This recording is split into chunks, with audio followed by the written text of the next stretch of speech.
ਪੰਜਾਬ ਤੋਂ ਜੰਡਿਆਲਾ ਗੁਰੂ ਤੋਂ ਆਏ ਆ ਤੇ ਸਾਨੂੰ ਬਹੁਤ ਵਧੀਆ ਲੱਗਾ। ਬਹੁਤ ਪ੍ਰੇਮ ਪਿਆਰ ਮਿਲਿਆ ਸਾਰਿਆਂ ਦੇ। ਅਸੀਂ ਦਿੱਲੀ ਤੋਂ ਆਏ ਹਾਂ ਵੀਰ। ਕਿੰਨਾ ਚਿਰ ਹੋਇਆ ਤੁਹਾਡੇ ਵਿਆਹ ਨੂੰ? ਮੇਰੀ ਚਿਰ ਦੀ ਖਵਾਇਸ਼ ਸੀ, ਕੁਵਾਰੀ ਹੁੰਦੀ ਸੀ ਕਿ ਮੈਂ ਜਾਵਾਂ ਤੇ ਦਰਸ਼ਨ ਕਰਾਂ। ਮੇਰੇ ਵਿਆਹ ਨੂੰ 40 ਸਾਲ ਹੋ ਗਏ।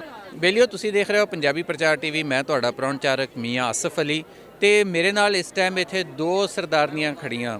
ਅੱਛਾ, ਮੈਂ ਇਹਨਾਂ ਨੂੰ ਦੇਖਿਆ, ਇੱਕ ਤੇ ਮਾਤਾ ਜੀ ਆ, ਉਹ ਤੇ ਜ਼ਾਹਿਰੀ ਗੱਲ ਆ ਉਹਨਾਂ ਦੀ ਉਮਰ ਹੀ ਹੁਣ ਐਸੀ ਆ, ਉਹ ਸੋਟੀ ਫੜ ਕੇ ਉਹਨਾਂ ਨੂੰ ਆਉਣਾ ਪਿਆ ਤੇ ਨਾਲ ਇਹਨੂੰ ਦੇਖ ਕੇ ਮੈਂ ਹੈਰਾਨ ਹੋਇਆ। ਤੁਸੀਂ ਇਹ ਕਿਉਂ ਫੜੀ ਹੋਈ ਮਸ਼ੀਨ? ਮੇਰਾ ਨਾ ਆਪਰੇਸ਼ਨ ਹੋਇਆ ਲੱਤ ਦਾ ਤੇ ਉਹਦੇ ਕਰਕੇ ਮੈਨੂੰ ਫਿਰ ਵਾਕਰ ਲਿਆਉਣਾ ਪਿਆ ਕਿ ਉਹਦਾ ਤੁਰਿਆ ਨਹੀਂ ਜਾਣਾ। ਸੰਗਤ ਦਾ ਹੁੰਦਾ ਵਾ ਕਿ ਕੋਈ ਧੱਕਾ ਨਾ ਲੱਗ ਜੇ। ਮੇਲੇ ਦੇ ਵਿੱਚ ਤੇ ਇਦਾਂ ਹੀ ਹੁੰਦਾ ਵਾ। ਤੇ ਸਾਰਿਆਂ ਤੋਂ ਪਹਿਲਾਂ ਸਾਰਿਆਂ ਨੂੰ ਪਿਆਰ ਭਰੀ ਸਤਿ ਸ੍ਰੀ ਅਕਾਲ ਕਹਿੰਦੀ ਆ। ਵਾਹਿਗੁਰੂ ਜੀ ਕਾ ਖਾਲਸਾ, ਵਾਹਿਗੁਰੂ ਜੀ ਕੀ ਫਤਿਹ ਜੀ। ਅਸੀਂ ਇੱਥੇ ਆਏ ਹਾਂ ਪਹਿਲੀ ਵਾਰ, ਪੰਜਾਬ ਤੋਂ ਜੰਡਿਆਲਾ ਗੁਰੂ ਤੋਂ ਆਏ ਆ ਤੇ ਸਾਨੂੰ ਬਹੁਤ ਵਧੀਆ ਲੱਗਾ। ਬਹੁਤ ਪ੍ਰੇਮ ਪਿਆਰ ਮਿਲਿਆ ਸਾਰਿਆਂ ਦੇ। ਬੜੀ ਰਿਸਪੈਕਟ ਸੀ ਤੇ ਬਹੁਤ ਸਿਕਿਉਰਿਟੀ ਦਾ ਬਹੁਤ ਸੋਹਣਾ ਪ੍ਰਬੰਧ ਸੀ। ਤੁਸੀਂ ਆਪਰੇਸ਼ਨ ਹੋਇਆ ਤੁਹਾਡਾ ਤਾਜ਼ਾ ਲੱਤ ਦਾ ਤੇ ਤੁਸੀਂ ਆਉਣ ਦੀ ਹਿੰਮਤ ਕੀਤੀ, ਬੜੀ ਵੱਡੀ ਗੱਲ। ਹਾਂਜੀ, ਮੈਂ ਅਸੀਂ ਪਾਸਪੋਰਟ ਦਿੱਤੇ ਸੀ ਤੇ ਸਾਡਾ ਵੀਜ਼ਾ ਲੱਗ ਗਿਆ। ਮੈਂ ਤਾਂ ਕਹਿੰਦੀ ਸੀ ਬਾਬਾ ਜੀ ਜਾਂ ਤਾਂ ਮੈਂ ਠੀਕ ਹੋਵਾਂ ਤਾਂ ਵੀਜ਼ਾ ਲੱਗੇ ਤੇ ਨਹੀਂ ਤੇ ਫਿਰ ਮੇਰਾ ਵੀਜ਼ਾ ਲੱਗੇ ਮੈਂ ਨਾ ਜਾਵਾਂ, ਪਰ ਮੇਰੇ ਵੀਜ਼ਾ ਲੱਗ ਗਏ। ਫਿਰ ਅਸੀਂ ਮੈਂ ਵਾਕਰ ਲੈ ਕੇ ਤੇ ਫਿਰ ਮੈਂ ਆ ਗਈ। ਮੈਂ ਕਿਹਾ ਚਲ ਮੈਂ ਬਾਬਾ ਜੀ ਦੇ ਦਰਸ਼ਨਾਂ ਲਈ ਜਾਣਾ ਵਾ ਤੇ ਚਲੋ ਕੋਈ ਗੱਲ ਨਹੀਂ, ਵੀਜ਼ੇ ਮਿਲ ਗਏ ਤਾਂ ਹੁਣ ਜਾਂਦੇ। ਬਾਬਾ ਜੀ ਨੇ ਸਲਾਹ ਸੱਦ ਲਿਆ, ਹੁਣ ਠੀਕ ਵੀ ਕਰਨਗੇ ਉਹੀ। ਅੱਛਾ, ਆਪਰੇਸ਼ਨ ਤੁਹਾਡਾ ਕਿੰਨਾ ਚਿਰ ਪਹਿਲਾਂ ਹੋਇਆ ਸੀ? ਆਪਰੇਸ਼ਨ ਤੇ ਮੇਰਾ ਮਈ ਦਾ ਹੋਇਆ ਅਜੇ, ਮਤਲਬ ਪੂਰਾ ਤਾਂ ਪ੍ਰੋਪਰ ਮੈਂ ਠੀਕ ਨਹੀਂ ਹੈਗੀ। ਤਾਂ ਆਪਰੇਸ਼ਨ ਮੇਰਾ ਮਈ ਦਾ ਹੋਇਆ, ਵੈਸੇ ਪ੍ਰੋਪਰ ਮੈਂ ਠੀਕ ਨਹੀਂ ਪੂਰੀ ਅਜੇ ਹੈਗੀ। ਹਾਂਜੀ ਹਾਂਜੀ ਹਾਂਜੀ। ਨਹੀਂ ਜੀ, ਇਹ ਬੜੀ ਗੱਲ ਆ ਜੀ ਕਿ ਤੁਸੀਂ ਇਹ ਲੈ ਕੇ ਅੱਛਾ ਤੁਸੀਂ ਆਏ। ਨਹੀਂ, ਤੁਸੀਂ ਇਹ ਦੇਖੋ ਕਿ ਆਪਰੇਸ਼ਨ ਹੋਇਆ ਉਹਨਾਂ ਦਾ ਤਾਜ਼ਾ, ਕੁਛ ਅਰਸਾ ਪਹਿਲੇ ਆਪਰੇਸ਼ਨ ਹੋਇਆ ਲੱਤ ਦਾ।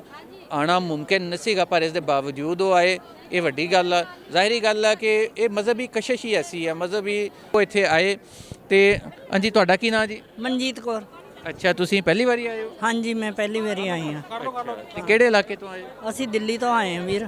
ਅੱਛਾ, ਹਾਂ। ਤੇ ਤੁਹਾਡੇ ਲਈ ਤੇ ਮੈਂ ਦੇਖ ਰਿਹਾ ਸਟਿਕ ਤੁਹਾਡੇ ਕੋਲ ਆ, ਬੜਾ ਔਖਾ। ਮੇਰੇ ਕੋ ਬਹਿਣਾ ਉੱਠਣਾ ਬੜਾ ਮੁਸ਼ਕਲ ਆ ਤੇ ਉੱਦਾਂ ਮੈਂ ਤੁਰ ਸਕਦੀ ਹਾਂ। ਜੇ ਮੈਂ ਬਹਿ ਜਾਂਦੀ ਹਾਂ ਨਾ 2-4 ਮਿੰਟ, ਮੇਰੇ ਕੋ ਉੱਠਣਾ ਬੜਾ ਮੁਸ਼ਕਿਲ ਆ ਕਿਉਂਕਿ ਲੱਤਾਂ ਵਿੱਚ ਦਰਦ, ਪੈਰਾਂ 'ਚ ਦਰਦ ਹੁੰਦੀ ਆ। ਤੇ ਪਰ ਗੁਰੂ ਮਹਾਰਾਜ ਨੇ ਮੇਰੀ ਹਾਜ਼ਰੀ ਲਵਾ ਲਈ ਆ। ਗੁਰੂ ਦੇ ਘਰ ਉਹਨੇ ਮੇਰਾ ਮਨ 'ਚ ਸੀਗਾ ਤੇ ਉਹਨੇ ਹਾਜ਼ਰੀ ਲਵਾ ਲਈ। ਉਹਦਾ ਮੈਂ ਸ਼ੁਕਰਾਨਾ ਕਰਦੀ ਹਾਂ। ਬਾਕੀ ਮੈਂ ਇੱਥੇ ਸਾਰਿਆਂ ਦਾ ਸ਼ੁਕਰਾਨਾ ਕਰਦੀ ਹਾਂ। ਬਹੁਤ ਪਿਆਰ ਤੇ ਸਤਿਕਾਰ ਮਿਲਿਆ ਮੈਨੂੰ ਸਾਰਿਆਂ ਨੂੰ। ਚਿਹਰੇ ਸਾਰਿਆਂ ਦੇ ਖਿੜੇ ਹੋਏ ਆ, ਕਿਸੇ ਦਾ ਨਿਰਾਸ਼ ਨਹੀਂਗਾ।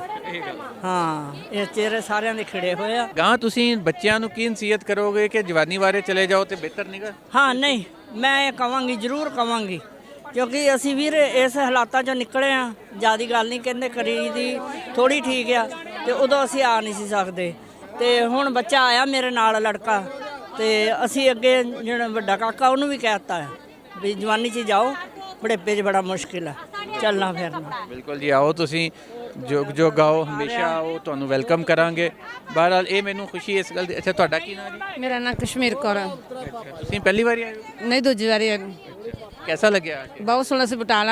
ਬਟਾਲਾ ਸ਼੍ਰੀ ਗੁਰੂ ਨਾਨਕ ਦੇ ਵਿਆਹ ਸਥਾਨ ਤੋਂ ਆਏ ਹਾਂ ਤੇ ਹੋਰ ਸਾਨੂੰ ਬਹੁਤ ਚੰਗਾ ਲੱਗਦਾ, ਤਾਂ ਹੀ ਆਏ ਹਾਂ। ਸਾਨੂੰ ਬਹੁਤ ਚੰਗਾ ਲੱਗਦਾ ਸੀ। ਮੈਨੂੰ ਬੜੀ ਚਿਰ ਦੀ ਖਵਾਇਸ਼ ਸੀ, ਕੁਵਾਰੀ ਹੁੰਦੀ ਸੀ ਕਿ ਮੈਂ ਜਾਵਾਂ ਤੇ ਦਰਸ਼ਨ ਕਰਾਂ। ਤੇ ਹੁਣ ਮਹਾਰਾਜ ਗੁਰੂ ਨੇ ਕਿਰਪਾ ਕੀਤੀ, ਦੂਸਰੀ ਵਾਰੀ ਆਈ ਹਾਂ ਤੇ ਬੜੀ ਕਿਰਪਾ ਮਾਲਕ ਦੀ। ਹੋਰ ਤੇ ਬਹੁਤ ਚੰਗਾ ਵੀ ਲੱਗਦਾ ਆਪਣੇ ਗੁਰਧਾਮਾਂ ਦੇ ਦਰਸ਼ਨ ਕਰਦੇ ਆ। ਬੜੇ ਸੇਵਾ ਸੰਭਾਲ ਕੇ ਰੱਖੇ ਇੱਥੋਂ ਦੇ ਤੇ ਦਰਸ਼ਨ ਕਰਕੇ ਨਿਹਾਲ ਹੋ ਜਾਈਦਾ ਵੀ ਬਹੁਤ ਸੋਹਣੇ। ਫਿਰ ਵੀ ਸੇਵਾ ਸੰਭਾਲ ਹੋ ਰਹੀ ਆ ਤੇ ਬਹੁਤ ਵਧੀਆ ਹੋ ਰਿਹਾ ਵਾ। ਕਿੰਨਾ ਚਿਰ ਹੋਇਆ ਤੁਹਾਡੇ ਵਿਆਹ ਨੂੰ? ਮੇਰੇ ਵਿਆਹ ਨੂੰ 40 ਸਾਲ ਹੋ ਗਏ। 40 ਸਾਲ। ਤੁਹਾਡਾ ਵਿਆਹ ਤੋਂ ਪਹਿਲਾਂ ਦੀ ਇਹ ਚਾਅ ਸੀ ਆਉਣ ਦਾ ਤੇ ਤੁਸੀਂ ਕਿਹਾ ਨਹੀਂ ਆਪਣੇ ਘਰ ਵਾਲੇ ਨੂੰ ਕਿ ਮੈਨੂੰ ਲੈ ਕੇ ਚੱਲ? ਪਰ ਜਾ ਸਕਦੇ, ਪਰ ਉਮਰ ਦਾ ਵਾਸਤਾ ਹੁੰਦਾ, ਪਰਿਵਾਰ ਵਾਲਾ ਘਰ ਹੁੰਦਾ ਨਹੀਂ ਨਾ, ਇੱਕਦਮ ਸਟੈਪ ਚੁੱਕਿਆ ਜਾਂਦਾ ਨਾ। ਤਾਂ ਸਾਡੇ ਪਰਿਵਾਰ, ਸਾਡੇ ਪਾਪਾ ਜੀ ਦਾ ਬੋਲ ਬਾਲਾ ਸੀ, ਜੇ ਉਹ ਕਹਿੰਦੇ ਸੀ ਤੇ ਅਸੀਂ ਜਾ ਸਕਦੇ, ਨਹੀਂ ਤੇ ਨਹੀਂ ਜਾ ਸਕਦੇ। ਨਾਲ ਬਿਨਾਂ ਕਰਮਾਂ ਤੋਂ ਜਿਸ ਟਾਈਮ ਸਮੇਂ ਤੋਂ ਪਹਿਲਾਂ ਨਹੀਂ ਨਾ ਹੋ ਸਕਦਾ ਦਰਸ਼ਨ, ਤਾਂ ਗੁਰੂ ਨੇ ਕਿਰਪਾ ਕੀਤੀ ਤੇ ਚਲੋ ਦਰਸ਼ਨ ਹੋ ਗਏ ਨੇ। ਬੜੀ ਚਾਹਤ ਸੀ ਤੇ ਹੁਣ ਮਾਰ ਗੁਰੂ ਨੇ ਸਾਹਿਬ ਨੇ ਕਿਰਪਾ ਕੀਤੀ ਤੇ ਬਹੁਤ ਸੋਹਣਾ ਲੱਗਿਆ ਵਾ ਇੱਥੇ ਆਣ ਕੇ। ਵੀ ਕੋਈ ਇਹੋ ਜਿਹਾ ਨਹੀਂ ਲੱਗਾ ਵੀ ਜੇ ਉਹ ਮੰਨਦੀ ਜਾਂ ਗੁਰਦੁਆਰਾ ਸਾਹਿਬ ਦੇ ਦਰਸ਼ਨ ਵਧੀਆ ਨਹੀਂ ਹੋਏ, ਜਾਂ ਇਮਾਰਤਾਂ ਬਹੁਤ ਸੋਹਣੀਆਂ ਬਣੀਆਂ ਜਿੰਨੀਆਂ ਨੇ, ਜਿੰਨੇ ਖੁੱਲੇ ਗੁਰਦੁਆਰਾ। ਅੱਜ ਅਸੀਂ ਉੱਥੋਂ। ਤੁਹਾਡਾ ਕੀ ਨਾਮ ਜੀ? ਮੇਰਾ ਨਾਂ ਸ਼ਾਂਤੀ। ਅੱਛਾ, ਤੇ ਤੁਸੀਂ ਪਹਿਲੀ ਵਾਰੀ ਆਏ? ਅਸੀਂ ਪਹਿਲੀ ਵਾਰ ਆਏ ਹਾਂ, ਕਰਤਾਰਪੁਰ ਦੂਜੀ ਵਾਰ ਆਏ ਹਾਂ ਤੇ ਸਾਨੂੰ ਦੇਖ ਕੇ ਬੜੀ ਖੁਸ਼ੀ ਹੋਈ ਆ। ਮਹਾਰਾਜ ਦਾ ਜਨਮ ਸਥਾਨ ਦੇਖ ਕੇ ਬੜਾ ਆਨੰਦ ਆਇਆ ਵਾ, ਦਿਲ ਖੁਸ਼ ਹੋ ਗਿਆ ਵਾ। ਵਾਹਿਗੁਰੂ ਜੀ ਕਾ ਖਾਲਸਾ। ਜਮ ਆਓ, ਤੁਹਾਨੂੰ ਇੱਥੇ ਹਰ ਵਾਰੀ ਅਸੀਂ ਵੈਲਕਮ ਕਰੀਏ। ਸਾਨੂੰ ਬੜਾ ਆਪ ਚੰਗਾ ਲੱਗਦਾ ਜਦੋਂ ਤੁਸੀਂ ਇੱਥੇ ਹੁੰਦੇ ਹੋ ਤੇ ਆ ਕੇ ਇੱਥੇ ਆਪਣੇ, ਜ਼ਾਹਿਰੀ ਗੱਲ ਆ, ਜਾਣਾ ਤੇ ਆਪਣੇ ਮਜ਼ਹਬੀ ਥਾਵਾਂ 'ਚ ਹੀ ਆ, ਪਰ ਜਿਹੜੀ ਸਾਡੇ ਨਾਲ ਇੱਕ ਰਿਸ਼ਤਾ ਵਾ ਚੜ੍ਹਦੇ ਪੰਜਾਬ ਵਾਲਿਆਂ ਦਾ, ਉਹ ਦੇਖ ਕੇ ਉਹਨਾਂ ਨੂੰ ਅਸੀਂ ਵੀ ਇੱਕ ਵਾਰੀ ਖੁਸ਼ ਹੋ ਜਾਂਦੇ ਹਾਂ ਤੇ ਅਗਲੇ ਸਾਲ ਦਾ ਫਿਰ ਇੰਤਜ਼ਾਰ ਸ਼ੁਰੂ ਕਰ ਦਿੰਦੇ ਹਾਂ।